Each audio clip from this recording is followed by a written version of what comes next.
Hello guys, बोलो स्वागत है आपका मेरे YouTube channel guys source study में। मेरा नाम है गाइस सौरभ कुमार। तो आज जो है गाइस मैं आपके लिए दोबारा से क्लास 12 का गाइस पॉलिटिकल साइंस का चैप्टर लेकर आ चुका हूँ। आपकी सेकंड बुक का गाइस चैप्टर नंबर ये 9 है। चैप्टर ये लास्ट है, ठीक है 9। इसका गाइस चैप्टर का नाम भी बदल चुका है, उसमें कुछ न्यू टॉपिक ऐड हुए हैं, तो वो भी मैं आपको बताऊंगा गाइस। ये पार्ट 1 है। तो सबसे पहले आप नाम जान लीजिए। इस चैप्टर का गाइस प्रीवियस नाम हुआ करता था भारतीय राजनीति में नए बदलाव।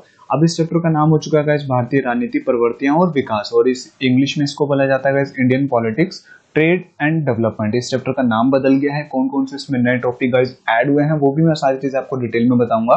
सबसे पहले आप जानिए कि इस चैप्टर में आखिर हम पढ़ने क्या वाले हैं। तो देखिए गाइस, मैंने आपको बताया था कि सेकंड बुक में जो है गाइस हम मेनली बात करते हैं अपने भारत के बारे में, भारत की राजनीतिक व्यवस्था के बारे में, भारत के चुनावों के बारे में, ठीक है। तो हम फर्स्ट चैप्टर से ऑलरेडी पढ़ते आ रहे हैं किस तरीके से भारत का विभाजन होता है, फिर प्रथम लोकसभा चुनाव, द्वितीय लोकसभा चुनाव, सारी चीजें हम पढ़ चुके हैं। कांग्रेस के प्रभुत्व का दौर पढ़ चुके हैं, आपातकाल पढ़ चुके हैं। तो टोटली आपके सेकंड बुक जो है भारत की राजनीतिक व्यवस्था के बारे में पूरी बेस्ड है, ठीक है। तो यहाँ पर गाइस हम बात करने वाले हैं 1990 के बाद से, यानी कि 1990 के बाद गाइस हमारे देश में मुख्यतः 5 तरीके की घटनाएं घटती हैं। यहाँ पर हम बात करेंगे भारतीय राजनीतिक व्यवस्था के बारे में ही, कि कैसे जो है 1990 के बाद जो है गाइस हमारे देश में गठबंधन सरकारें आती हैं, कांग्रेस का जो दौर होता है वो खत्म हो जाता है। तो टोटली उसके बारे में यहाँ पर हम बात करने वाले हैं 1990 के बाद से, ठीक है। 1990 के बाद से आज तक के समय के बारे में हम यहाँ पर हम बात करेंगे इस चैप्टर के अंदर। तो यहाँ से आपको समझ में आ गया जी, बिल्कुल समझ में आ गया। हम यहाँ पे क्या बात करने वाले हैं 1990 के बाद। 1990 के बाद हमारे भारतीय राजनीति में किस तरीके के बदलाव आए, किस तरीके से गठबंधन सरकारें भारत में आने लगी, और किस तरीके से कांग्रेस का दौर खत्म हो गया, वो चीजें यहाँ पर हम बात करते हैं, ठीक है। तो सबसे पहले गाइस हम अपने मुख्य बिंदु ही देख लेते हैं कि इस चैप्टर में आखिर हम पढ़ने क्या वाले हैं, कहां से हम इस चैप्टर की शुरुआत करेंगे। तो देखिए, इस चैप्टर में गाइस हम मेनली शुरुआत करने वाले हैं 1990 के दशक से। 1990 के दशक में गाइस हमारे देश में मुख्यतः 5 तरीके की घटनाएं घटती हैं। वो कौन कौन सी घटनाएं होती हैं वो आपको यहाँ पे जाननी है। सबसे पहले आपको यहाँ पे डिकेड यानी कि दशक का मतलब जान लेना है कि दशक किसे बोलते हैं। तो देखिए, जैसे 70 से लेकर गाइस जो 80 के बीच में जो समय है, उसी को गाइस 10 वर्षों का जो टाइम पीरियड होता है उसको हम दशक या इंग्लिश में डिकेड बोलते हैं। समझ में आ गया जी, बिल्कुल समझ में आ गया। तो यहाँ पे हम 1990 के दशक यानी कि 1990 से लेकर यहाँ पर गाइस हम बात करने वाले हैं अपने सन 2000 तक के बारे में, कि सन 2000 तक हमारे भारतीय राजनीतिक व्यवस्था में यानी कि भारत में जो था 5 तरीके के मुख्य बदलाव आए थे, उनके बारे में यहाँ पर गाइस हम बात करने वाले हैं। तो हम देखते हैं कि वो मुख्य 5 बदलाव कौन से थे। जैसे कांग्रेस के प्रभुत्व की दौर की समाप्ति हो गई, ये यहाँ पे हमें देखना है किस तरीके से कांग्रेस का प्रभुत्व था हमारे देश में, वो मैं आपको बताऊंगा डिटेल में। गठबंधन सरकारों का उदय हुआ, गठबंधन सरकारें हैं क्या। 1989 के बाद हमारे भारतीय राजनीतिक व्यवस्था में बहुत तरीके की गठबंधन सरकारें आई, जैसे एनडीए, यूपीए, संयुक्त मोर्चा, वाम मोर्चा, यूनाइटेड फ्रंट, ये सारी चीजें मैं आपको डिटेल में बताऊंगा।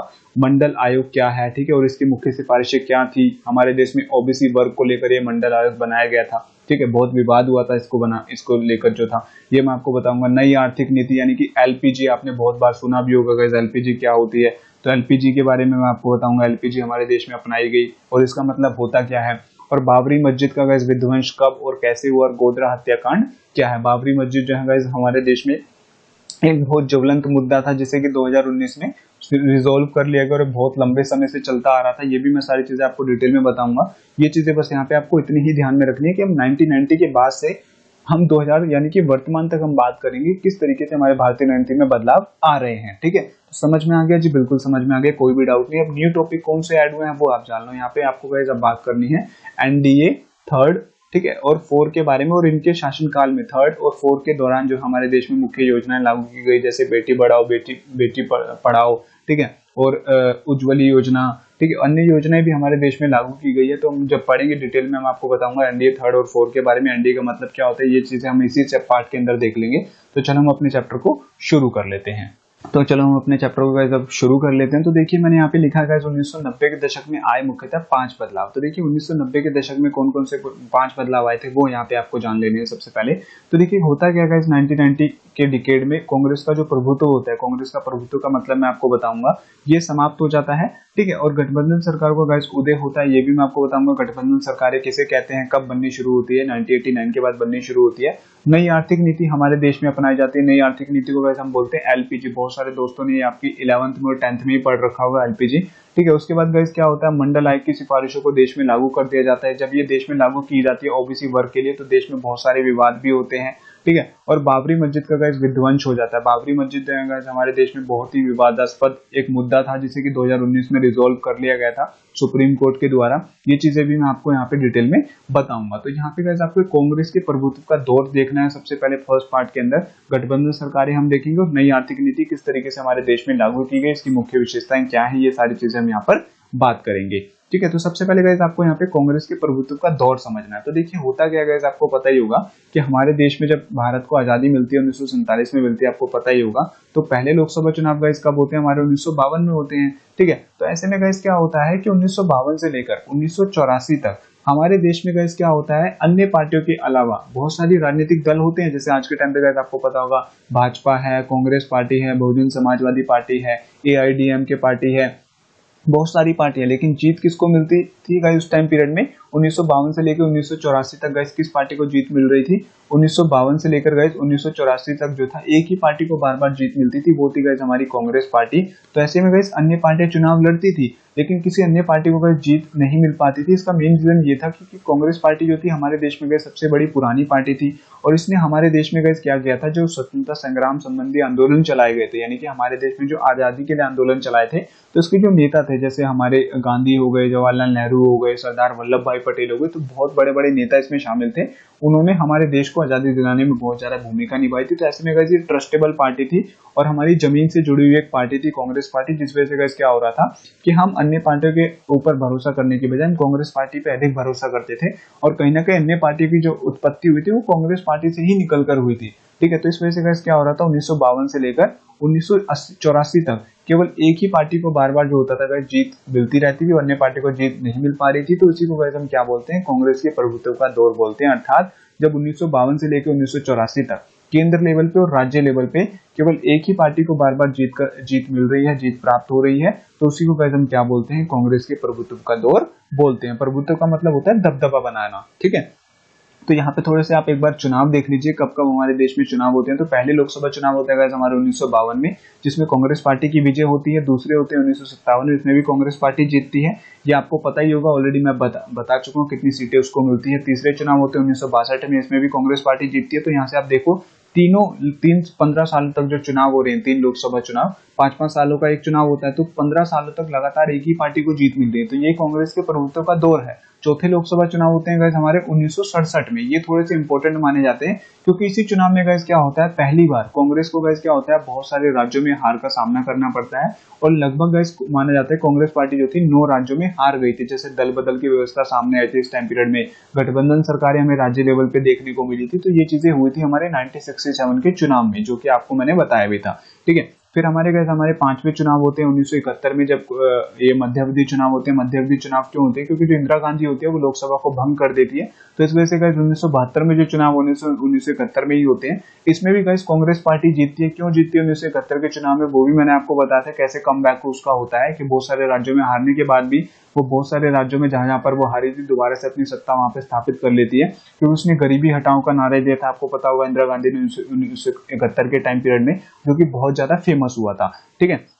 फिर 1977 में चुनाव होते हैं जो कि हमारे छठे लोकसभा चुनाव होते हैं। इसमें गाइस क्या होता है, थोड़ा सा उल्टा हो जाता है, जो कि लगातार 1952 से लेकर 1971 तक एक ही पार्टी को जीत मिल रही है। आपको पता है कांग्रेस पार्टी जीतती जा रही है, लेकिन 1971-77 में गाइस क्या होता है कि इस बार कांग्रेस पार्टी नहीं जीतती है। इस बार गाइस क्या होता है, देश में किसी अन्य पार्टी को जीत मिल जाती है। वो होती है गाइस हमारी जनता दल, जिसे हम गैर कांग्रेसी पार्टी बोलते हैं। वैसा होता क्यों है, तो वो मैंने आपको बताया था गाइस क्यों, क्योंकि इस टाइम पे गाइस आपको पता है 1975 में हमारे देश में आपातकाल लागू कर दिया गया था। आपातकाल के दौरान सरकार द्वारा बहुत सारे उस पर अत्याचार किए गए थे, जैसे प्रेस पर प्रतिबंध लगा दिया गया, समाचार पत्रों पर प्रतिबंध लगा दिया गया था, नसबंदी कार्यक्रम चलाया गया था, बहुत सारे लोगों को जबरदस्ती जेल में डाला गया था, जिससे जनता इस पार्टी के खिलाफ हो गई थी।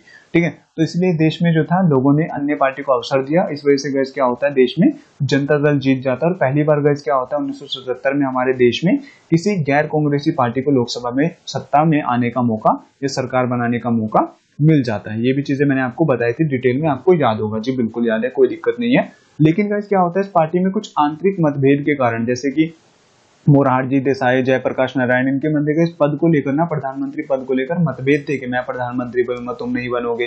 तो ऐसे में ये पार्टी ज्यादा लंबे समय तक टिक नहीं पाती, इसका विध्वंस हो जाता है, पार्टी का विघटन होता है। 1980 में गैस दोबारा हमारे 7वें लोकसभा चुनाव होते हैं, ठीक है, और इसमें गैस दोबारा कांग्रेस पार्टी कम बैक करती है और दोबारा से उसका क्या होता है, कम बैक हो जाता है और उसका प्रभुत्व शुरू हो जाता है। उसको 353 सीटें मिलती है इस बार, ठीक है, यहाँ पे 353 सीटें मिलती है। और इसी में वैसे फिर क्या होता है, हमारे 8वें लोकसभा चुनाव होते हैं 1984 में, इसमें भी कांग्रेस पार्टी जीतती है। लेकिन 1989 में जब चुनाव होते हैं तो किसी भी एक पार्टी को हमारे देश में गैस क्या होता है, लोकसभा में बहुमत नहीं मिल पाता है। सारी चीजें मैं आपको बताऊंगा, बहुमत क्या होता है, कैसे मिलता है, कितने वोटों को मिलाकर एक बहुमत बनता है, सीटों को मिलाकर, ठीक है। तो ऐसे में गैस क्या होता है, 1989 के टाइम पीरियड में किसी भी पार्टी को लोकसभा में बहुमत नहीं मिल पाता, जिस वजह से गैस क्या होता है, हमारे देश में गठबंधन की सरकारों का दौर शुरू हो जाता है। तो यहाँ से मैं आपको बताऊंगा कि यहाँ पे 1989 के बाद गैस गठबंधन सरकारें बनती है। तो गठबंधन सरकारों का मतलब क्या होता है, बहुमत कैसे प्राप्त करना होता है, कितनी सीटों को मिलाकर बहुमत बनता है और कितनी सीटें कोई पार्टी प्राप्त कर लेगी तो उसको सरकार बनाने का अवसर मिलेगा। ये चीजें मैं आपको थोड़ी सी डिटेल में बताऊंगा ताकि आपको एक्चुअल में नॉलेज मिल सके। तो यहाँ से केवल आपने चुनाव देखे, कब कब हमारे देश में चुनाव हुए और कब कब जो हमारे देश में कांग्रेस पार्टी को थोड़ा सा उसकी स्थिति जो थी बिगड़ने लगी थी, ठीक है। तो 1982 में गैस क्या होता है कि इंदिरा गांधी की उसके 2 अंगरक्षकों द्वारा हत्या कर दी जाती है। तो परिणाम स्वरूप हमें राजीव गांधी जो कि इनके बेटे थे, उन्हीं को गैस हमें प्रधानमंत्री बनाना पड़ता है। उनकी हत्या क्यों हुई थी 1982 में, ये मुझे आप कमेंट सेक्शन में बताएंगे। वो एक ऑपरेशन ब्लू स्टार चलाती है, इतना मैंने आपको बता दिया। क्यों चलाती है थोड़ा सा आप मुझे बताएंगे, मैं आपका वेट करूंगा ताकि आप थोड़ा सा सर्च करें, पढ़ें, ठीक है। आपको 8 चैप्टर में पढ़ने को मिलेगा, अगर बहुत सारे बच्चे की बुक में अगर 8 चैप्टर है तो आप पढ़ सकते हैं, वहां पे आपको इसका रीजन मिल जाएगा कि ऑपरेशन ब्लू स्टार क्यों चलाया जाता है और इंदिरा गांधी की हत्या क्यों होती है, ठीक है। तो उसके 2 सिख अंगरक्षक होते हैं, वो उसकी हत्या कर देते हैं 1982 में ऑपरेशन ब्लू स्टार चलाने की वजह से, जिस वजह से हमारे देश में प्रधानमंत्री हमें कौन बनाने पड़ते हैं, राजीव गांधी, ठीक है। और फिर हमारे 8वें लोकसभा चुनाव होते हैं 1984 में। 8वें लोकसभा चुनाव जो है कांग्रेस पार्टी के लिए और भारतीय इतिहास में सबसे ज्यादा महत्वपूर्ण माने जाते हैं, क्योंकि पहली बार गाइस किसी पार्टी को लोकसभा के में जो था 415 सीटें प्राप्त हुई थी। आज तक कांग्रेस को किसी पार्टी को लोकसभा में 415 सीटें प्राप्त नहीं हुई। तो ये बहुत ज्यादा ऐतिहासिक माने जाते हैं क्योंकि इसमें 415 सीटें प्राप्त हुई और इस वजह से इसे कांग्रेस की सबसे बड़ी ऐतिहासिक जीत माना जाता है। और राजीव गांधी जो था हमारे देश के प्रधानमंत्री बने और इस सरकार ने जो था 1984 से लेकर 1989 तक जो था अपना कार्यकाल पूरा किया था। यहाँ तक समझ में आ गया, कोई डाउट नहीं है जी, कोई भी डाउट नहीं है। प्रथम लोकसभा चुनाव से हम देखते आ रहे हैं, मेनली हमें फोकस करना है 1984 के चुनाव से, ठीक है। तो 1984 का चुनाव हमने देख लिया, ऐतिहासिक माना जाता है क्योंकि 415 सीटें प्राप्त हुई थी। फिर हमारे गैस चुनाव होते हैं 9th लोकसभा चुनाव, वो होते हैं गैस हमारे 1989 में। यहाँ से आपको समझ में आएगा गठबंधन सरकारें क्यों बनती है, बहुमत किसे बोला जाता है, ये चीजें आपको थोड़ी सी डिटेल में यहाँ पे समझनी है, ठीक है। तो 9th लोकसभा चुनाव गैस भारतीय राजनीति में थोड़े इंपॉर्टेंट माने जाते हैं क्योंकि यहाँ से गैस क्या होता है, कांग्रेस के प्रभुत्व का दौर समाप्त हो जाता है। मैंने बता दिया कि लगातार जब एक ही पार्टी को केंद्र लेवल पे और राज्य लेवल पे गैस क्या हो रहा है, जीत मिलती जा रही है, अन्य पार्टी को जीत नहीं मिल पा रही है, तो इसी को गैस हम कांग्रेस के दबदबा या कांग्रेस का प्रभुत्व का दौर हम कहते हैं, ठीक है। तो गैस इसमें क्या होता है कि इस लोकसभा चुनाव में किसी भी राजनीतिक दल को बहुमत नहीं मिल पाया। परिणाम स्वरूप भारतीय राजनीति में गठबंधन सरकारों का उदय होने लगा। कांग्रेस पार्टी को जो था, जहां 1984 के चुनाव में 415 सीटें मिली थी, उसे 197 सीटें ही मिल पाती है, ठीक है। अब ऐसा होता क्यों है गाइस, क्योंकि इस पार्टी पर जो होता है बहुत सारे प्रत्यारोप, भ्रष्टाचार को लेकर आरोप लगाए जाते हैं, जैसे बोफोर्स घोटाला। ये चीजें आपको यहाँ पे याद नहीं रखनी है कि क्यों ये पार्टी हार जाती है, बस यहाँ पे आपको याद रखना है कि 1989 में चुनाव होते हैं तो इसमें गैस कांग्रेस पार्टी हार जाती है, उसको 190 सीटें ही मिलती है क्योंकि बहुत सारे इसमें भ्रष्टाचार को लेकर, अन्य चीजों को लेकर आरोप लगाए गए थे, जिस वजह से पार्टी हार जाती है, ठीक है। तो अब गठबंधन सरकार होती क्या है, कब गठबंधन सरकार बनती है, तो ये आपको यहाँ पे जानना है, ठीक है। तो जब किसी भी गैस राजनीतिक दल को लोकसभा की कुल सीटों के आधे से अधिक सीटों पर विजय प्राप्त नहीं होती है, तो ऐसे में 2 या 2 से अधिक पार्टियां मिलकर सीटों के इस कोटे को पूरा करने के लिए जो सरकार बनाती है उसे गठबंधन सरकार बोलते हैं। समझ में नहीं आया जी, क्या बोल गए आप तो? अरे बिल्कुल समझ में नहीं आएगा मेरी जान, मैं आपको बताता हूँ कैसे आपको समझ में आएगा। यहाँ पे आप देखिए, तो आपको पता है इस वर्तमान में आपको पता है संसद के 2 सदन है, एक लोकसभा एक राज्यसभा। लोकसभा में कितनी सीटें हैं, 545 सीटें हैं, ठीक है। राज्यसभा में कितनी है, 245 सीटें। आपको पता होगा जी, बिल्कुल पता है, 11वीं से पढ़ते आ रहे हैं, कोई दिक्कत वाली बात नहीं। आगे चलो जी, आगे चलते हैं, ठीक है। तो आपको पता होगा जो 545 सीटें हैं लोकसभा में, उसमें से गाइस 2 जो सदस्य होते हैं वो कौन से होते हैं, एंग्लो इंडियन समुदाय के होते हैं। 543 सीटों पर ही गाइस आपको पता है लोकसभा में चुनाव होता है, तो 543 का हाफ कर लो। 543 का अगर हाफ करोगे तो आपको मिलेगा 271.5। यानी कि 271.5 कितनी हो गई, लोकसभा की आधी सीटें हो गई।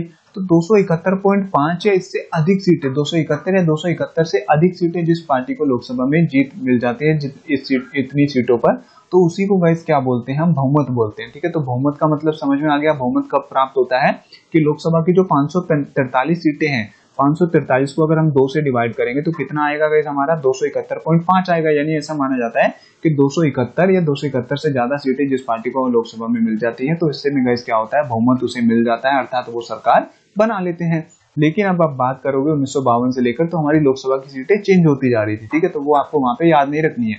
तो जितनी भी सीटें आपको पता है कि उस टाइम पीरियड में थी, उसको आप 2 से डिवाइड कर लेना, और फिर आप लोकसभा के जो सीटें थी उसमें कांग्रेस की सीटों का एक बार आकलन करना कि कांग्रेस को उतनी सीटों में से कितनी सीटें प्राप्त हुई, तो आपको खुद ही समझ में आ जाएगा कि उसको बहुमत कम मिला था। ठीक है, कितना मिला था। ठीक है, तो यहाँ पे आपको समझ में आ गया कि 543 में से गाइस जब भी 271 या 271 से ज्यादा जिस पार्टी को सीटें मिल जाती है उसको गाइस बहुमत मिल जाता है, इसे हम बहुमत या मेजोरिटी बोलते हैं। और इसी जब जिस पार्टी को इतनी सीटें मिल जाती है उसको सरकार बनाने का अवसर मिलता है, और उस पार्टी का कोई एक मुख्य नेता होता है जिसे हम देश का प्रधानमंत्री बनाते हैं। और बाकी जितनी भी पार्टी होते हैं जिन्हें 271 से कम सीटें मिलती है वो विपक्ष की पार्टी हो जाती है। ठीक है, तो यहाँ से समझ में आ गया जी, बिल्कुल समझ में आ गई। इतनी चीजें तो हमें किसी ने डिटेल में बताई भी नहीं थी, मुझे पता है मेरी जान, कोई तुम्हें नहीं बताएगा इतनी चीजें डिटेल में। ये मैं नॉलेज देने के लिए भाई आपको बताता हूँ, पेपरों में नहीं आती है, बस आप नॉलेज के लिए समझो भाई। कोई अगर तुमसे पूछे तो क्या बताओगे तुम किसी को। ठीक है, तो ये आपको यहाँ पे थोड़ा सा समझ में आ गया जी, बिल्कुल समझ में आ गया। अब गठबंधन सरकार बनती कब है, तो यहाँ से हमने देख लिया कि 271 या 271 से ज्यादा सीटें जिस पार्टी को मिलेगी उसको बहुमत मिल जाएगा। बहुमत मिलने का मतलब है उसकी सरकार बन जाएगी। अब ये जो कोटा, जब कोई भी पार्टी ये कोटा पूरा नहीं कर पाती ना गाइस, तो ऐसे में गाइस 2 या 2 से अधिक पार्टियां मिलकर जब इस कोटे को पूरा करने का प्रयास करती है ना, तो उससे ही गाइस हम जो सरकार बनती है उसे हम बोलते हैं गठबंधन सरकार। जैसे मान के चलो एक चुनाव हुए, इसमें बीजेपी है, एक में कांग्रेस है, एक में बसपा यानी कि बहुजन समाजवादी पार्टी है। ठीक है, बसपा है, मान के चलो कांग्रेस को मिले 240 वोट। ठीक है, इसको मिले आपके 30 वोट, इसको मिलेगा आपके 25 वोट। ठीक है, तो अब क्या होता क्या है कि दो या दो से अधिक पार्टी इस कोटे को पूरा करने के लिए जब आपस में जुड़ जाती है, अपनी सीटें शेयरिंग कर लेती है। ठीक है, तो इससे गाइस क्या होता है, एक गठबंधन सरकारों का निर्माण होता है। जैसे 240 बीजेपी को मिली, अगर 230 इसको मिली तो कितनी होगी, 70 हो गई। अब ये जो है जिसके साथ 2 सीटें ये भी शेयर कर देगी, तो इनका कोटा कितना होगा, 271 से अधिक हो गया अगर आप जोड़ोगे तो। 271 से अधिक सीटें इन्होंने आपस में जुड़ के बना ली, तो इन्होंने जो एक साझी सरकार बनाई है सीटें शेयर करके, ये जो सरकार बनी है ना 271 का आंकड़ा पूरा करने के लिए, इसी को गाइस हम क्या बोलते हैं, गठबंधन सरकार बोलते हैं। ये चीजें भाई आपको समझनी है, ये होती है एक्चुअल में नॉलेज। ठीक है, किताब पढ़ के मार्क्स ला के बकवास है ये सब कुछ नहीं होता भाई, ये चीजें नॉलेज लिया करो। ठीक है, तब मजा आता है पढ़ने में। तो यहाँ से मजा आ गया होगा ना आज आपको पढ़ के। कोई आपसे पूछेगा ना तो उसको बिठा के अच्छे से समझाना है कि गठबंधन सरकार बनती कब है, कितना आंकड़ा प्राप्त करना होता है। ठीक है, समझ में आ गया जी, बिल्कुल समझ में आ गया, कोई भी डाउट नहीं, आगे चलते हैं। ठीक है, तो इस प्रकार 1989 से लेकर 2014 तक भारतीय राजनीतिक व्यवस्था में गठबंधन सरकारों का दौर रहा था। गठबंधन सरकार देख चुके हैं जी, बिल्कुल देख चुके हैं। कौन कौन सी गठबंधन सरकारें आई है वो यहाँ पे आपको पढ़ना है। जैसे हम बात करेंगे राष्ट्रीय मोर्चा के बारे में, संयुक्त मोर्चा के बारे में, एनडीए के बारे में, यूपीए के बारे में, ये गठबंधन सरकारें हैं। ठीक है, क्यों हटती है, क्या क्या कार्यक्रम होते हैं इनके दौरान, वो सब कुछ नहीं पढ़ना, केवल आपको पढ़ना है गठबंधन सरकारें कौन कौन सी आई थी, राष्ट्रीय मोर्चा, संयुक्त मोर्चा, एनडीए, यूपीए, इनके बारे में पढ़ना है, कब कब आई, और इस गठबंधन सरकारों में देश के प्रधानमंत्री कौन कौन बने थे। ठीक है, तो पहले 1989 में गाइस हमारी गठबंधन सरकार बनती है। हमारी 1989 में आपको पता है 90 लोकसभा चुनाव होते हैं, इसमें गाइस हमारी गठबंधन सरकार बनती है राष्ट्रीय मोर्चा की। राष्ट्रीय मोर्चा गठबंधन सरकार में कौन कौन सी पार्टियां शामिल थी, तो जनता दल, असम गण परिषद, तेलुगु देशम पार्टी, भारतीय कांग्रेस, भाजपा और वाम मोर्चा जो थी, ये पार्टियां शामिल थी। तो इतनी पार्टियों को मिलकर जो सरकार बनाई गई थी इस आंकड़े को प्राप्त करने के लिए, उसे गठबंधन सरकार बोलते हैं। ठीक है, तो वाम मोर्चा और भाजपा पार्टी ने इस गठबंधन यानी कि संयुक्त मोर्चा, जिसे हम यूनाइटेड नेशनल फ्रंट के नाम से जान रहे हैं, इसको गाइस इसने समर्थन दिया था। तो भाजपा और वाम मोर्चा ने जो था गाइस बाहर से इस पार्टी को समर्थन दिया था। जैसे यहाँ पे आपको इमेज में दिख भी रहा होगा, मैंने इमेज भी लगा रखी है कि यहाँ पर आपको लाल कृष्ण आडवाणी दिख रहे होंगे, और साथ में गाइस आपको ज्योति बसु दिख रहे हैं जो कि वाम मोर्चा से हैं। तो यहाँ पर गाइस क्या हो रहा है कि कांग्रेस पार्टी को सत्ता से बाहर रखने के लिए जो है अन्य पार्टियां आपस में जुड़ रही है, क्योंकि वो कांग्रेस के प्रभुत्व को खत्म करना चाहती है। वो नहीं चाहती कि बार बार एक ही पार्टी को जीत मिलती रहे। ठीक है, तो यहाँ पे चार्ट मैंने ये चित्र जो है इसलिए लगाया ताकि आपको समझ में आ जाए किस तरीके से कांग्रेस पार्टी को सत्ता से बाहर रखने के लिए अन्य पार्टी आपस में जुड़ रही है। यहाँ पर गाइस 1989 में गाइस क्या हो रहा है कि वाम मोर्चा बीजेपी जो है कांग्रेस पार्टी को बाहर रखने के लिए सत्ता से आपस में इस गठबंधन से संबंध बना रही है, लेकिन 1996 के चुनाव में आप देखोगे तो भाजपा जो है बाहर हो जाती है और कांग्रेस पार्टी जो है भाजपा को सत्ता से बाहर रखने के लिए वो अपना एक गठबंधन बनाते हैं, संयुक्त मोर्चा, वो भी मैं आपको बताऊंगा। ठीक है, तो 1989 में गैस क्या होता है, हमारी गठबंधन सरकार पहली बनती है। ठीक है, जो कि 1991 तक रहती है, ये आपको यहाँ पे याद रखना है। ठीक है, अब इसमें हमारे जो प्रधानमंत्री बनते हैं वीपी सिंह बनते हैं, और इसमें गाइस क्या होता है, जनता दल जब कांग्रेस से समर्थन वापस ले लेता है तो इस समय हमारे देश के प्रधानमंत्री बनाए जाते हैं चंद्रशेखर। आपकी बुक में चार्ट भी आपको देखने को मिलेगा जहाँ पे सारे प्रधानमंत्री के नाम है, गठबंधन सरकारों के दौरान कौन कौन से हमारे देश के प्रधानमंत्री बने, वो चीजें आपको थोड़ी सी यहाँ पे देख लेनी है अपनी बुक के अंदर। ठीक है, तो फिर हमारे 10वें लोकसभा चुनाव होते हैं 1991 में, जो कि 1996 तक चलते हैं, क्योंकि इस दौरान जो सरकार बनती है गठबंधन सरकार 1991 में, वो अपना कार्यकाल पूरा कर पाती है। ठीक है, तो 10वें लोकसभा चुनाव गए हमारे 1991 में हुए, और जिसमें कांग्रेस के गठबंधन ने सरकार बनाई। कांग्रेस का किस पार्टी से गठबंधन हुआ था, कांग्रेस पार्टी का AIDMK और कुछ अन्य क्षेत्रीय दलों को मिलाकर जो था इसने उस कोटे को प्राप्त करने का प्रयास करा था। तो ऐसे में इसने जो सरकार बनाई थी वो इसकी गठबंधन की सरकार बनी थी। अब इस दौरान जो था हमारे देश के प्रधानमंत्री कौन बने, PV नरसिम्हा राव बने। इनकी आप पिक्चर देख सकते हैं, मैंने गूगल से लगाई हुई है।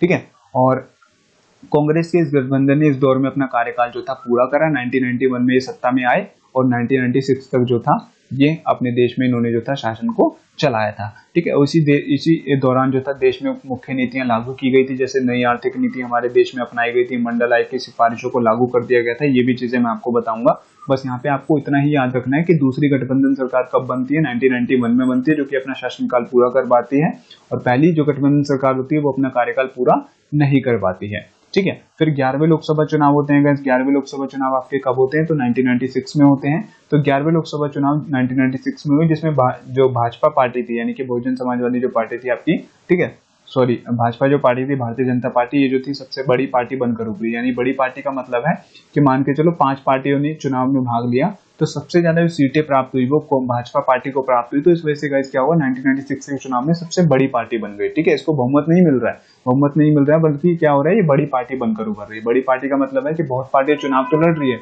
लेकिन सभी पार्टियों में सबसे ज्यादा सीटें किसको मिली है, तो भाजपा को मिली है। ठीक है, तो 161 सीटें इसको प्राप्त हुई थी यहाँ पर, और जबकि कांग्रेस को 140 सीटें प्राप्त हुई थी। तो ऐसे में गाइस क्या होता है कि सबसे बड़ी पार्टी तो होती है बीजेपी। तो ऐसे में गाइस क्या होता है, इसमें कुछ समय पे जो होता है अटल बिहारी जो वाजपेयी होते हैं हमारे देश के प्रधानमंत्री बन जाते हैं। 13 दिन के लिए ही बन पाते हैं, क्यों, क्योंकि अन्य पार्टियों का समर्थन न मिलने पर जो होता है ये 13 दिन तक ही प्रधानमंत्री बने रहते हैं। तो बीजेपी को गाइस अन्य पार्टियों का समर्थन नहीं मिलता, वो नहीं चाहते थे कि बीजेपी जो है सबसे बड़ी पार्टी बनी रहे यहाँ पे।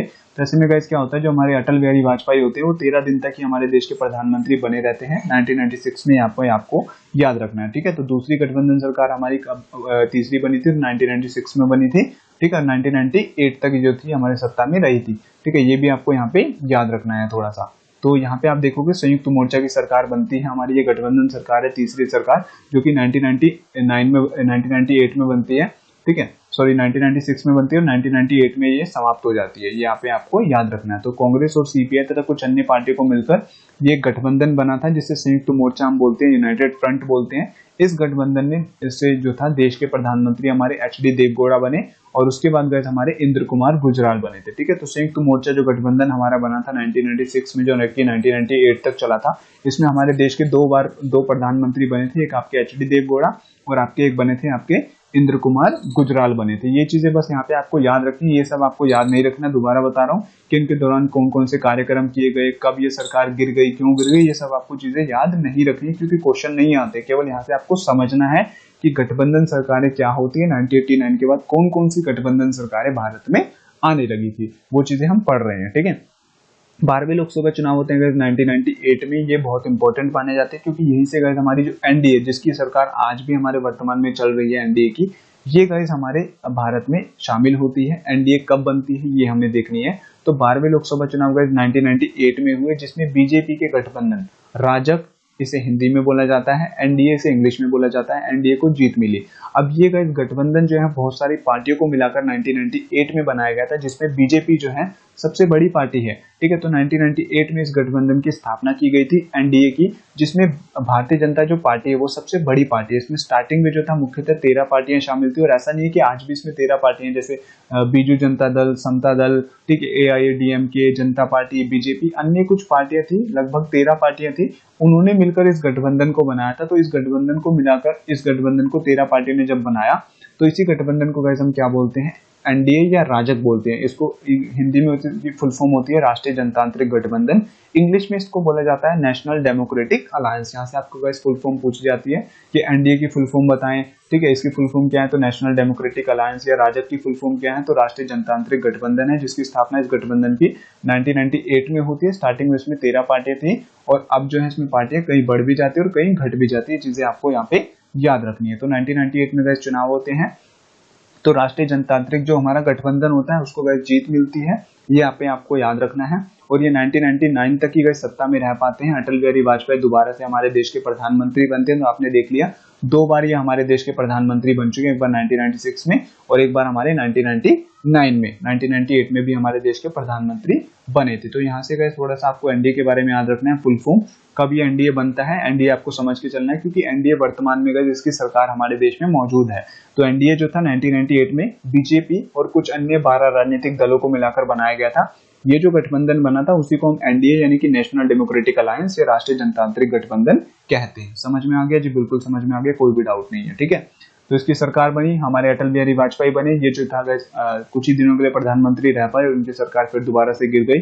फिर गाइस हमारे लोकसभा चुनाव हुए 13वें, वो हुए 1999 के अंदर। 1999 में हमारे 13वें लोकसभा चुनाव हुए, जिसमें बीजेपी के गठबंधन राजग को जो था दोबारा से लोकसभा में बहुमत मिलने लगा, ठीक है। और राजग के इस गठबंधन ने दूसरी बार जो था अपना कार्यकाल 1999 से लेकर 2004 तक अपना पूरा किया। आपको पता है एक कार्यकाल का वर्ष कितना होता है, 5 वर्ष का एक कार्यकाल होता है। 1999 से लेकर 2004 तक अगर आप जोड़ोगे तो 5 वर्ष हो गए। तो हमारा जो राजग था पहले बार जो था ये अपना कार्यकाल पूरा नहीं कर पाया। 1998 में जब चुनाव हुए तो 1999 में इनकी सरकार गिर गई, लेकिन 1999 में जब चुनाव हुए तो इन्होंने इस राजग जो गठबंधन था इसने अपना कार्यकाल पूरा करा। इस दौरान हमारे देश के प्रधानमंत्री कौन बने? अटल बिहारी वाजपेयी बने। आप ये चित्र भी यहाँ पे देख सकते हैं, ठीक है। तो थोड़ा सा आपको यहाँ पे डिटेल में याद रखना है। उसके बाद हमारे 14वें लोकसभा चुनाव होते हैं 2014 के अंदर। ये थोड़ा सा इंपॉर्टेंट है, ये भी आपको याद रखना है।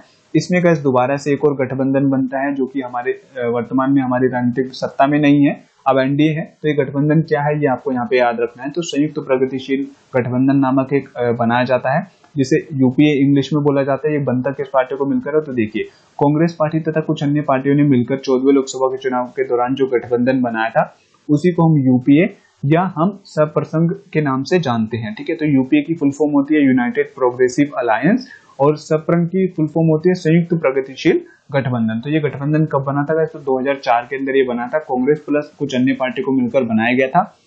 दोबारा आपको बता रहा हूँ, यहाँ पे आपको ये चीजें याद नहीं रखनी है कि कौन कौन सी पार्टी इसमें शामिल थी, ठीक है। बस यहाँ पे आपको याद रखना है कि कांग्रेस और कुछ अन्य पार्टी ने मिलकर जो गठबंधन बनाया था 2004 के अंदर, उसी को हम क्या बोलते हैं? यूपीए बोलते हैं। 2004 में इस गठबंधन को जीत मिली, ठीक है, लोकसभा चुनाव में। तो इस गठबंधन को जो था लोकसभा चुनाव में बहुमत मिला और इसने जो था अपनी सरकार बनाई। इस दौरान जो था हमारे देश के प्रधानमंत्री कौन बने 2004 में? डॉक्टर मनमोहन सिंह बने, ठीक है। इन्होंने जो था अपना कार्यकाल पूरा किया। डॉक्टर मनमोहन सिंह आपको पता ही होगा, बहुत ज्यादा एजुकेटेड पर्सन माने जाते हैं पूरे विश्व के अंदर इकोनॉमिक्स में, ठीक है। और कांग्रेस के इस गठबंधन ने 2004 से लेकर 2009 तक अपना कार्यकाल जो था पूरा कर लिया था। ये भी यहाँ पे आपको याद रखना है। फिर गाइस हमारे 15वें लोकसभा चुनाव होते हैं 2009 के अंदर। ये थोड़ी सी मिसप्रिंटिंग होगी, आपको याद रखना है, 2009 में होते हैं। तो इसमें भी गाइस जो हमारा यूपीए होता है यानी कि नेशनल आपका यूनाइटेड प्रोग्रेसिव अलायंस, जो ये गठबंधन होता है कांग्रेस का, दोबारा इसको चुनाव में जीत हासिल होती है। जैसे हमारे एनडीए को मिलती है 1998 के अंदर मिलती है, फिर 1999 में मिलती है। तो उस तरीके से इस गठबंधन को भी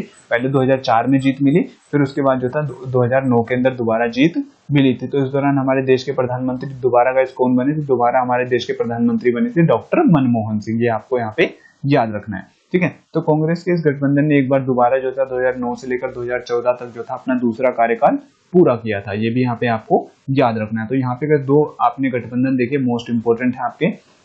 एक आपने देखा एनडीए जिसको बोला जाता है गाइस आपका नेशनल डेमोक्रेटिक अलायंस, दूसरा है गाइस आपका UPA United progressive alliance. Congress plus कुछ अन्य पार्टी को मिलाकर बना हुआ गठबंधन है जो कि 2004 में बनता है। ये आपको यहाँ पे याद रखना है। और एनडीए जो है बीजेपी और कुछ अन्य 12 राजनीतिक दलों को मिलाकर बनाया गया गठबंधन था, जिसे हम एनडीए यानी कि नेशनल डेमोक्रेटिक अलायंस के नाम से हम जानते हैं, जो कि 1998 में बनाया गया था। और वर्तमान में किस गठबंधन की सरकार हमारे देश में शासन कर रही है, तो एनडीए की ही कर रही है। हालांकि अब एक पार्टी को इसमें जो है बहुमत मिल चुका है, बीजेपी है, मैं वो आपको डिटेल में बताऊंगा थोड़ा सा, तो वो यहाँ पे आपको जान लेना है। यहाँ से आपको सिर्फ इतना ही याद रखना है जो मैंने आपको बताया है, ठीक है। आगे देखते हैं अब हम, तो 16वें लोकसभा चुनाव होते हैं गैस हमारे 2014 के अंदर। ये जो है गैस हमारे भारतीय राजनीति में बहुत महत्वपूर्ण माने जाते हैं, क्योंकि आगे देखिए क्यों माने जाते हैं, क्योंकि पहली बार जो था गाइस, पहली बार इस चुनाव में जो था गाइस 1989 के बाद से 2014 अर्थात लगभग 30 वर्षों के पश्चात जो था किसी राजनीतिक दल को लोकसभा में पूर्ण बहुमत मिल पाया था। अगर आप देखोगे 1984 में गाइस क्या होता है, कांग्रेस को 415 सीटें मिलती है। उसके बाद से गए 1984 के बाद से गए 2014 तक, अगर आप जोड़ोगे लगभग 30 वर्ष हो रहे हैं, तो 30 वर्षों तक गए हमारे देश में किसी पार्टी को बहुमत नहीं मिल पा रहा है। बहुमत मैंने आपको बताया कि लोकसभा की जितनी सीटें होती है उसकी कुल सीटों का आपका आधा या आधे से अधिक सीटें जिस पार्टी को मिल जाती है तो उसे बहुमत मिल जाता है। तो 1984 से लेकर गए 2014 तक किसी भी पार्टी को बहुमत नहीं मिल पा रहा था, ठीक है। तो इसीलिए गए हमारे देश में गठबंधन की सरकार बार बार बन रही थी, जो कि अपना शासनकाल भी पूरा नहीं कर पा रही थी। ये आपको यहाँ पे याद रखना है। लेकिन 2014 के चुनाव बहुत महत्वपूर्ण माने जाते हैं, क्योंकि ये जो एक दौर चलता आ रहा था उसको जो था इस दौर ने चुनौती दी, ठीक है, 16वें लोकसभा चुनाव में। क्योंकि इसमें गैस क्या हुआ कि पहली बार जो था 2014 में 1984 के बाद जो था किसी एक पार्टी को लोकसभा में बहुमत मिल गया था, अर्थात 271 से अधिक सीटें पहली बार जो था 1984 के बाद किसी पार्टी को लोकसभा में मिल गई थी, ठीक है। तो 16वें लोकसभा चुनाव में जो था बीजेपी के गठबंधन राजग को लोकसभा में बहुमत मिला। अब आप सोचोगे ये भी गठबंधन सरकार है, जी बिल्कुल है, लेकिन बहुमत एक पार्टी को इसमें मिल चुका है, ठीक है। तो ये गठबंधन के जो दौर था वो समाप्त हो चुका था कहीं ना कहीं, ठीक है। तो और इसने जो था सरकार बनाई, और बीजेपी के इस गठबंधन ने 2014 से लेकर 2019 तक जो था अपना शासनकाल पूरा किया था। यहाँ पे आप देखोगे तो मैं आपको यहाँ पे थोड़े से बोर्ड दिखा देता हूँ कितने एनडीए को मिले थे। तो 2014 में जब हमारे लोकसभा चुनाव हुए 16वें, तो एनडीए जो हमारा गठबंधन था जो कि 1998 में बनाया गया था उसको 336 सीटें मिली, जिसमें बीजेपी जो पार्टी है उसको 282 सीटें मिली थी। तो यहाँ से आप समझ गए होंगे कि एक पार्टी को बहुमत मिल गया। जबकि आप देखोगे पहले जितनी भी पार्टियां 1989 के बाद से गए हमारे 2014 तक किसी एक पार्टी को बहुमत नहीं मिल रहा, बल्कि बहुत सारी पार्टियां मिलकर सीट शेयर कर रही है। लेकिन इस गठबंधन जो है कि एनडीए गठबंधन था, इसमें जो बीजेपी सबसे बड़ी पार्टी थी उसको अकेले ही 271 से अधिक सीटें मिल गई। तो यहाँ पर गए जो गठबंधन के दौर वाला जो सिस्टम था ना वो खत्म हो गया, ठीक है। तो 2014 में गए हमारे गठबंधन के दौर वाला सिस्टम खत्म हुआ, लेकिन पूर्ण रूप से अभी भी खत्म नहीं हुआ है। क्यों नहीं खत्म हुआ है वो मैं आपको बताऊंगा अभी भी, ठीक है। क्योंकि यहाँ पे अभी क्या हो रहा है कि जो अभी बीजेपी है वो भी एनडीए गठबंधन का एक हिस्सा है, ठीक है। तो गठबंधन की सरकार अभी भी है, लेकिन पूर्ण बहुमत एक पार्टी को मिल चुका है, ठीक है। तो 2014 में गए हमारे देश के प्रधानमंत्री बनते हैं नरेंद्र मोदी, जो कि विश्व विख्यात हैं, बहुत ज्यादा फेमस है। आपको पता है हमारे देश में सबसे जाने माने प्रधानमंत्री आज के टाइम पे हैं ये, ठीक है। फिर हमारे 17वें लोकसभा चुनाव होते हैं गए आपके 2019 में, आपको पता ही होगा, जिससे आप भली भांति परिचित होंगे, जिसमें बीजेपी के गठबंधन राजग को दोबारा लोकसभा में बहुमत मिला। क्योंकि इस सरकार ने जो था बीजेपी के गठबंधन ने 2014 से 2019 तक बहुत महत्वपूर्ण कार्य किए, जैसे इन्होंने 3 तलाक मुद्दे को हटाया, 370 जो था आर्टिकल उसको समाप्त किया। तो इस वजह से गाइस बहुत ज्यादा फेमस था ये, और इसने जो था बहुत ज्यादा लोगों का दिल भी जीता। नोटबंदी कार्यक्रम इन्होंने चलाया देश में, ठीक है। भ्रष्टाचार के खिलाफ इन्होंने बड़ी बड़ी नीतियां बनाई। तो इस वजह से गाइस क्या हुआ, बीजेपी को आज बहुत सारी जनसंख्या पसंद करती है, और इसी वजह से गाइस हमारा जो एनडीए का गठबंधन है दोबारा लोकसभा के चुनाव में 2019 में जीता। अब इसे 2019 के चुनाव में कितनी सीटें मिली, तो ये भी एक बार आप दोबारा से जान लो। तो इसे 353 सीटें मिली थी, जिसमें से 330 सीटें बीजेपी की जो सीटें थी वो 282 से लेकर गाइस 303 हो गई है, ठीक है। तो आप देखोगे इसकी सीटें बढ़ गई है, जहां उसे लोकसभा के 16वें चुनाव में गाइस कितनी सीटें मिल रही है, तो मैंने आपको बताया था उसको सीटें मिल रही है 282, आप देखोगे। लेकिन जब हमारे 17वें लोकसभा चुनाव हो रहे हैं 2019 के अंदर, उसको सीटें मिल रही है 303। तो इसका परिणाम क्या है, इसका परिणाम मेन रीजन यही है कि इसने जो था अपने शासनकाल के दौरान जो था बहुत सारे महत्वपूर्ण कार्य करे थे, जैसे कि कश्मीर मुद्दे का इन्होंने समाधान किया, 3 तलाक का इन्होंने समाधान किया, जो कि एक भारत में बहुत बड़े विवादास्पद मुद्दे थे, ठीक है। तो भारतीय राजनीति में यद्यपि 2004 के बाद राजनीतिक दलों को लोकसभा में बहुमत मिल रहा है, लेकिन फिर भी भारतीय राजनीतिक व्यवस्था में गठबंधन सरकारों का दौर जारी है। तो मैंने आपको बताया ना कि बीजेपी जो है वो एनडीए जो एक गठबंधन है उसका ये हिस्सा है। तो सरकार किसकी बनी है 2014 के बाद, तो 2014 में सरकार बनी है गाइस आपकी एनडीए की, जिसको कितनी सीटें मिल रही है, अगर आप ध्यान से एक बार देखोगे तो आपको देखने को मिलेगा उसको सीटें मिल रही है अभी भी 336 मिल रही है, ठीक है, लेकिन 282 केवल एक पार्टी को मिल रही है। तो गठबंधन सरकारों का दौर एक्चुअल में समाप्त नहीं हुआ है, कहने को जो है गठबंधन सरकार अभी भी है, लेकिन एक पार्टी को जो है यानी कि बीजेपी को 282 सीटें मिलने से क्या हुआ है, गठबंधन सरकार को कहीं ना कहीं चुनौती मिली और गठबंधन सरकार का दौर समाप्त हो गया। लेकिन एक्चुअल में ये चीजें समाप्त अभी भी नहीं हुई है, क्योंकि बीजेपी जो है वो इस एनडीए गठबंधन का हिस्सा है, ठीक है, गठबंधन की सरकार नहीं है अभी, लेकिन सरकार किसकी है, बीजेपी की है। और एक्चुअल में आप कह भी नहीं सकते हो कि सरकार बीजेपी की है, जो है सरकार एनडीए की है, ठीक है, तो कभी बोलना भी मत कि सरकार बीजेपी की है, सरकार एनडीए की है, चाहे बेशक से लोकसभा में बीजेपी को बहुमत मिल गया हो, लेकिन जो हिस्सा है वो बीजेपी जो है किसका हिस्सा है, वो एनडीए का हिस्सा है। तो इस वजह से सरकार किसकी बनी हुई है, एनडीए की बनी हुई है। अगर आपसे कोई पूछता भी आज के बाद तो वर्तमान में सरकार किसकी बनी हुई है, तो ये एनडीए की सरकार है, ना कि बीजेपी की सरकार है। रीजन बिहाइंड इट, क्योंकि जो बीजेपी पार्टी है वो किसका हिस्सा है, हमारी एनडीए का हिस्सा है, ठीक है, यहाँ तक समझ में आ गया जी, बिल्कुल समझ में आ गया, कोई इश्यू वाली बात नहीं है। तो यहाँ से गाइस हमने कौन कौन सी पार्टी एक बार देखिए, आप एक बार वो थोड़ा सा ध्यान में देख लीजिए। मैंने आपको बताया कि हमने यहाँ पर गठबंधन सरकारें देखी, 1989 के बाद हमारे देश में गठबंधन सरकारें बनती हैं। जैसे कि मैंने आपको बताया था, सबसे पहली गठबंधन सरकार बनती है हमारी राष्ट्रीय मोर्चा, जिसे नेशनल फ्रंट के नाम से जानते हैं, 1989 से 1991 तक रहती है। फिर हमारी कांग्रेस प्लस एआईईडीएम के कुछ अन्य क्षेत्रीय पार्टियों को मिलकर बनती है 1991 से 1996, जिसने अपना शासनकाल 5 वर्षों तक पूरा किया। तीसरी गठबंधन सरकार बनती है हमारी संयुक्त मोर्चा की, जिसने 1996 से 1997 तक अपना कार्यकाल किया, पूरा नहीं कर पाए। फिर हमारी बनती है राष्ट्रीय जनतांत्रिक गठबंधन, एनडीए का गठबंधन बनता है 1998 से 1999 तक रहे। फिर दोबारा गए इन्होंने चुनाव लड़ा, तो 1999 में इनकी विजयी और 2004 तक इन्होंने अपने कार्यकाल पूरा 5 वर्षों के लिए पूरा किया। फिर एक और हमारा गठबंधन बना गया, हमारा पांचवा हमारा गठबंधन बना, वो था गया हमारा यूपीए का, जिसे हम बोलते हैं यूनाइटेड प्रोग्रेसिव अलायंस, जो कि 2004 में बना था। उसने 2004 से लेकर 2014 तक जो था भारतीय राजनीति में शासन को संभाला था। और इस दौरान हमारे देश के प्रधानमंत्री कौन बने थे, तो हमारे डॉक्टर मनमोहन सिंह हमारे देश के प्रधानमंत्री बने थे। यहाँ से केवल यही आपको समझना है, वो चीजें मैंने आपको डिटेल में इसलिए बता दी ताकि थोड़ी सी आपको नॉलेज मिल जाए। एक्चुअल में आपको केवल इतना ही समझना होता है, ठीक है, कौन कौन सी गठबंधन सरकार हमारे देश में आई, कब कब आई, और हमारे देश में कौन कौन से जो था हमारे देश के प्रधानमंत्री बने थे। बाकी ये चीजें आपको याद नहीं रखनी कि इनके शासनकाल के दौरान कौन कौन से कार्यक्रम किए गए, इनमें सरकार क्यों गिर गई, क्या रीजन थी, ये चीजें आपको बिल्कुल भी नहीं पढ़नी है, ठीक है, ना ही कोई यहाँ से क्वेश्चन आता है। आपको बता दूं, गठबंधन सरकार का मतलब पूछा जा सकता है, ठीक है, आपसे बीच में छोटे छोटे क्वेश्चन पूछे जा सकते हैं, एनडीए से लेकर यूपीए से लेकर इस दौरान देश के प्रधानमंत्री कौन बने, ये सब पूछे जा सकते हैं। बाकी इसमें कोई रीजन नहीं पूछा जाता कि ये सरकार क्यों गिर गई, इस दौरान कौन कौन से कार्यक्रम किए गए। तो जो मैंने आपको सरकारें बताई है वो यहाँ पे आपको याद रखनी है, इसके अलावा आपको कुछ भी यहाँ पे याद नहीं रखना है, ठीक है। तो इस तरीके से हमारा कांग्रेस का प्रभुत्व समाप्त हो गया, गठबंधन की सरकारें भारत में शामिल होने लगी। समझ में आ गया होगा आई बिलीव आपको, जी बिल्कुल समझ में आ गया, कोई भी इशू नहीं है। जो हमने 5 गठबंधन सरकारें देखी वही आपको याद रखनी है, उसके अलावा आपको कुछ याद नहीं रखना है, ठीक है। देश के प्रधानमंत्री उस टाइम पीरियड में कौन कौन बनते हैं वो थोड़ा सा याद रख सकते हो, ठीक है। अब बात कर लेते हैं हमारी नई आर्थिक नीति के बारे में। नई आर्थिक नीति का मतलब होता है एलपीजी। एलपीजी को बोला जाता है लिबरलाइजेशन, ग्लोबलाइजेशन और प्राइवेटाइजेशन, ठीक है। तो आपने 10th में भी गाइस आई बिलीव अच्छे से पढ़ रखा होगा, 11th में भी पढ़ रखा होगा, तो एक बार हम दोबारा से देख लेते हैं, ठीक है।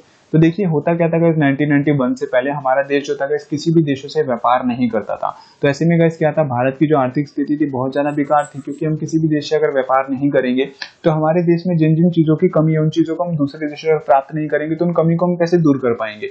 हमें विदेशी मुद्रा जब हमारे देश में आएगी तो हमारे देश का विकास होगा, ठीक है। विदेशी मुद्रा का भंडार होने से हम भी दूसरे देशों से अच्छी अच्छी टेक्नोलॉजी खरीद पाएंगे। आज के टाइम में भारत आगे है तो किस वजह से, ये नई आर्थिक नीति की वजह से आ गया, क्योंकि जब व्यापार होने लगा तो हमने दूसरे देशों में व्यापार करा, उन देशों की अच्छी अच्छी चीजों को हमने भारत में अडॉप्ट करा, जिसमें से भारत क्या आज आगे बढ़ चुका है, ठीक है। तो नई आर्थिक नीति का परिणाम है।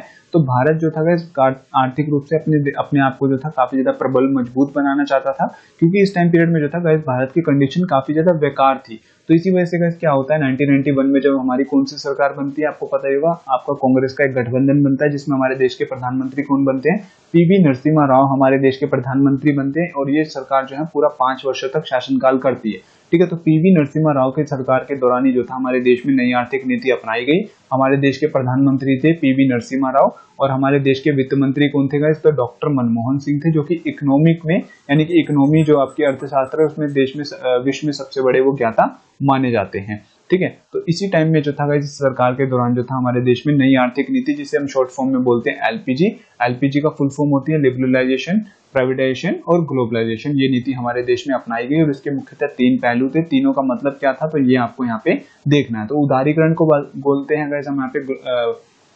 लिबरलाइजेशन। लिबरलाइजेशन का मतलब क्या होता है तो व्यापार पर लगे अधिकाधिक प्रतिबंधों को हटाकर व्यापार की नीतियों को सरल बनाना, ताकि देश में अधिक विकास और गति जो है उसकी बढ़ सके। यानी कि व्यापार पे जो हमारे प्रतिबंध होते थे, जैसे बाहर की कंपनियां भारत में नहीं आ पाएगी, भारत की कंपनियां बाहर नहीं जा पाएगी, जो व्यापार के जो कठोर नीतियां होती थी उसको हटाने के लिए जो था हमने उदारीकरण की नीति अपनाई। ठीक है, तो ये है गाइस आपका ग्लोबलाइजेशन, ताकि हमारे देश में व्यापार की और विकास की गति बढ़ सके। दूसरा था गाइस हमारा निजीकरण। निजीकरण को गाइस हम बोलते हैं प्राइवेटाइजेशन। ठीक है, तो इसका मतलब क्या होता है, प्राइवेटाइजेशन का मतलब होता है जो भी सरकारी चीजें होती है सरकारी कंपनियों को जो है निजी हाथों में यानी कि आम व्यक्तियों के हाथों में सौंप देना। ठीक है, ताकि देश में उत्पादकता और कार्य क्षमता बढ़ सके। जैसे आज के टाइम पीरियड में आपको देखने को मिलेगा कोई भी हम व्यक्ति अपना उद्योग धंधा खोल पाते हैं, कोई भी कंपनी खोल पाते हैं। ठीक है, अपने अनुसार हम वेतन डिसाइड करते हैं, हालांकि सरकार की नीतियों के अनुसार होती है, बट फिर भी हम अपने अनुसार वेतन डिसाइड करते हैं। बहुत सारी भारत में प्राइवेट कंपनी है जिसमें हम जॉब कर रहे हैं, अधिकतर सरकारी कंपनी में हमें जॉब नहीं मिल पाती, आपको पता ही होगा। तो ये जो आज के टाइम पीरियड में व्यवस्था है ना, जो अधिकतर प्राइवेट कंपनियां भारत में काम कर रही है, चल रही है, जिसमें हम काम करते हैं, तो ये निजीकरण के कारण ही हो पाया। क्यों हुआ है? क्योंकि हमने सरकारी कंपनियों को, अधिकांश सरकारी कंपनियों को प्राइवेट हाथों में सौंप दिया है। ठीक है, और थर्ड है गाइस हमारा वैश्वीकरण। वैश्वीकरण का मतलब होता है गाइस आपका ग्लोबलाइजेशन। इसको एक अन्य नाम से भी जाना जाता है भूमंडलीकरण। इसका मतलब क्या होता है कि एक देश की अर्थव्यवस्था को दूसरे देश की अर्थव्यवस्था के साथ जोड़ना, अर्थात एक देश द्वारा दूसरे देशों के साथ जब व्यापार किया जाता है, भिन्न भिन्न चीजों को लेकर, भिन्न भिन्न वस्तुओं को लेकर जब व्यापार किया जाता है किसी देश के द्वारा, ठीक है, अन्य देशों के साथ, तो उसी को गाइस हम क्या बोलते हैं, वैश्वीकरण बोलते हैं। तो ये है गाइस आपका नई आर्थिक नीति, जो कि हमारे देश में कब अपनाई गई, 1991 में अपनाई गई, जो कि हमारे पीवी नरसिम्हा राव हमारे देश के प्रधानमंत्री थे, उनके नेतृत्व में अपनाई गई थी। इसके 3 मुख्य पहलू क्या है, उदारीकरण, ग्लोबलाइजेशन, आपका लिबरलाइजेशन, निजीकरण, प्राइवेटाइजेशन, वैश्वीकरण, आपका इसे बोलते हैं हम अपना ग्लोबलाइजेशन। ठीक है, तो ये है गाइस आपकी नई आर्थिक नीति। आई बिलीव यहाँ से आपको अच्छे से समझ में आ गया होगा। और इसी नीति के बदौलत गाइस हमारे देश में गाइस अन्य देशों की कंपनियां भारत में आके व्यापार करती है, हमारे देशों की कंपनी अन्य देशों में जाके व्यापार करती है। तो ये गाइस आपका मेन रीजन है जिस वजह से आज ये व्यापार हो रहा है, जिस वजह से आज भारत बहुत ज्यादा आगे बढ़ता जा रहा है। सारा का सारा जो मेन रीजन है आपका नई आर्थिक नीति के बदौलत हो पाया है, क्योंकि इससे पहले हमारे देश में ना तो कोई कंपनी आ सकती थी, ना ही भारत से कोई कंपनियां बाहर जा सकती थी, और हम अन्य देशों से भी इतने ज्यादा मात्रा में व्यापार नहीं करते थे टेक्नोलॉजी को लेकर। तो इस नीति ने बहुत ज्यादा भारत पर सकारात्मक प्रभाव छोड़ा, जिस वजह से भारत जो है अपनी काफी ज्यादा तरक्की भी आज के टाइम पे कर रहा है। ठीक है, तो फर्स्ट पार्ट में गाइस हम इतना ही पढ़ेंगे। यहाँ पे हमने क्या देखा, तो यहाँ पे हमने देखा किस तरीके से गाइस 1990 के बाद जो होता है कांग्रेस का प्रभुत्व समाप्त हो जाता है। मीनिंग मैंने आपको बता दिया, उसका मतलब क्या होता है। और 1989 के बाद गाइस गठबंधन सरकारें बनती है, जो कि 2014 तक रहती है। वो मैंने आपको बताया गठबंधन सरकार कब बनती है, जबकि 271 सीटें जिसको भी लोकसभा पार्टी में नहीं मिल पाती, जिस पार्टी को, तो उसके उस पीरियड में गाइस टाइम पे जो सरकारें बनती है सीट साझा करके, उसको गठबंधन सरकार बोलते हैं। वो हमने देखी, राष्ट्रीय मोर्चा देखी, कांग्रेस पार्टी की सरकार देखी, संयुक्त मोर्चा देखी, एनडीए देखा, यूपीए देखा। ठीक है, ये चीजें बस आपको इतनी ही याद रखनी है। गठबंधन सरकार का क्वेश्चन नहीं आता, नई आर्थिक नीति से आता है आपका क्वेश्चन, ये आपको याद रखना है। बाकी जो भी गठबंधन सरकार है उस टाइम पीरियड में जो हमारे देश के प्रधानमंत्री बने, वो आपको याद रखना है। ठीक है, और हमने आपकी नई आर्थिक नीति देखी। तो इस पार्ट के अंदर हम इतना ही पढ़ेंगे ताकि आपकी वीडियो लंबी ना हो जाए। जो मैंने गाइस आपको बताया वो चीजें आपको यहाँ पे याद रखनी है। गठबंधन सरकार से फिर आपको बता रहा हूँ, कोई क्वेश्चन आपका नहीं आता है, बस आपको वो नॉलेज के लिए समझाया जाता है। कोई छोटे मोटे क्वेश्चन बन जाते हैं तो वो आपको थोड़ी सी नॉलेज के लिए याद रखने हैं। ठीक है, इसके अलावा कुछ नहीं है इसके अंदर। सेकंड पार्ट में हम थोड़े से अच्छे से पढ़ेंगे सारी चीजें। और कोई भी वीडियो में अगर आपको डाउट है तो प्लीज पूछ लीजिएगा। सेकंड पार्ट में मिलेंगे, तब तक के लिए thank you for watching my video.